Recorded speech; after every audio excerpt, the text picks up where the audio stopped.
ကွန်ပျူတာကီးဘုတ်စပြီးတော့လက်ဖွဲ့ရိုက်တော့မယ်ဆိုရင်အရေးကြီးဆုံးချက်ဖြစ်တဲ့ဒီမှာ F မှာပူလုံးလေးပါတယ်နော်ဒီ home row ကြောင့်ပြောပြပါမယ် home row ကအမှ home row ရှိတယ် home row က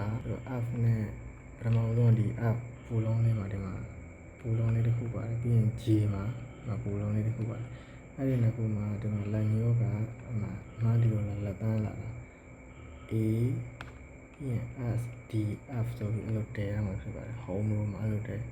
ပြီးရင်ညာလက်ကလည်းဒီမှာ GKL မှာဒီလိုတည်ရမှာပြီးရင်ဒီမှာ backspace ဘယ်ဘက်ကလည်းအမှ backspace လာပြီးတော့ဖြစ်မှာဖြစ်အဲ့တော့တည်ပြီးပြီဆိုရင်တော့ဒီမှာ control ဘယ်ညာပါတယ် order ဘယ်ညာပါတယ် window ဘယ်ညာပါတယ်စတက်လို့လည်းခေါ်တယ် shift ဘယ်ညာပြီးတော့ဒီမှာ backspace ပြီးရင်လည်းဒီတောက်မှာဒါ backspace ပဲဒါပေမဲ့လုံးပုံရင်တော့မတူဘူးပေါ့အဓိက home row ကြောင့်ပြောချင်တာ home row မှာဒီ left hand နဲ့ right hand ကိုတည်ရမှာက home row အမှန်ကနေရာတီးဖို့အတွက်ဆိုဥပမာဒီလက်ညိုး F ပေါ်ရောက်အောင်ညာဘက်လက်ကဒီ J မှာလက်ညိုးရောက်အောင်အဲ့လိုရောက်တာနဲ့တည်းကမျက်စိဖိတ်ပြီးတော့စာရေးလို့ရတယ်ဒါဖြစ်လို့ဆိုတော့သူ့ရဲ့ပထမဆုံးနေရာမှန်တည်ထားတာဖြစ်တဲ့အတွက်သူ့နေရာပြန်လာပြီးရင်ဒီမှာ W ရရင်ပြန်လာ E ကိုရရင်ပြန်လာ R ကိုရရင်ပြန်လာ T ကိုရရင်ပြန်လာ T ကိုရရင်ပြန်လာပြီးပြီဆိုလို့ရှိရင် G ရိုက်သူဒီက home row ကဘယ်လက်ကဒီမှာဘယ်ရောညာရောပေါ့လေနှစ်ပတ်လုံးကဒီ home row မှာတင်ရမှာအဲ့ဒီတော့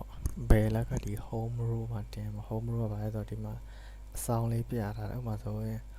သူ့နံပါတ်နဲ့သူမှာလက်တချို့ဆိုဒီ line ပထမဦးဆုံးအနေနဲ့ဒီဘယ်လိုရမလဲဆိုတော့သူလက်တည်ရမယ့်နေရာကပုံမှန်တိုင်းတည်ပြီးတော့သူသတ်မှတ်ထားတဲ့လက်နဲ့ပဲရိုက်ရမှာဥပမာလက်သန်းရိုက်ရမယ့်ဟာကိုလက်တချို့နဲ့လာပြီးတော့ဥပမာတိရေးရမယ်ဆိုလို့ရှိရင်ဘယ်လက်သန်းလက်ညှိုးနဲ့ရေးရမှာဖြစ်တယ်အဲ့ဒါကိုတိရေးရမယ့်ဟာကို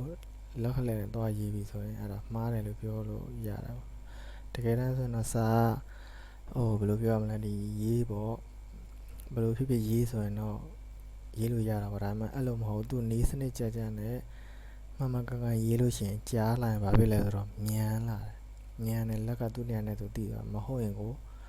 ဘယ်လိုပြောမလဲဆိုတော့မှားတယ်ဆိုတာတည်သွားပြီဘာသာလုံးပဲရှိအဲ့ဒီအောက်မှာအဲ့တော့ home row မှာပထမဦးဆုံးလက်တဲ့ backspace လက်ကဒီပုံစံတိုင်းတည်ရမှာနော်ဒီပုံစံတိုင်းဒီမှာဘယ်ဘက်လက်မနဲ့ညာဘက်လက်မနဲ့ဒီ home row backspace ပေါ်မှာတည်ရမယ်တည်ပြီးပြီဆိုရင်ဒီဟိုမှာဒီ line တစ် line ဒီမှာဟိုလေးပြပေးထားတယ် highlight လေးပြပေးထားတယ်ဥပမာ A ဘယ်ဘက်လက်က S လက်တကျွဲ D လက်ကလည်း F လက်ညိုးပြီးရင်ဒီအပြပြထားတာကနှစ်ချောင်းရိုက်ရအောင်လက်ညိုးကဘယ်လက်ညိုးက FG ရိုက်စရိုက်မယ်ဆိုရင်ဒီ home row ကနေစမယ်ဆိုအပေါ်တက်တာအောက်ဆင်းအပေါ်တက်လို့ရှိရင်လေးလုံးရိုက်ရမယ်ဥပမာဆို RT 45ပြီးရင် FG ဒါသူ့တန်းသူ့အောက်မှာဆိုရင်သူ့ home row ရဲ့အောက်မှာဆိုလို့ရှိရင်ဒီမှာ VB နှလုံးရှိတယ်ညာလက်ဆိုလို့ရှိရင်လည်း J ပါတည်မယ်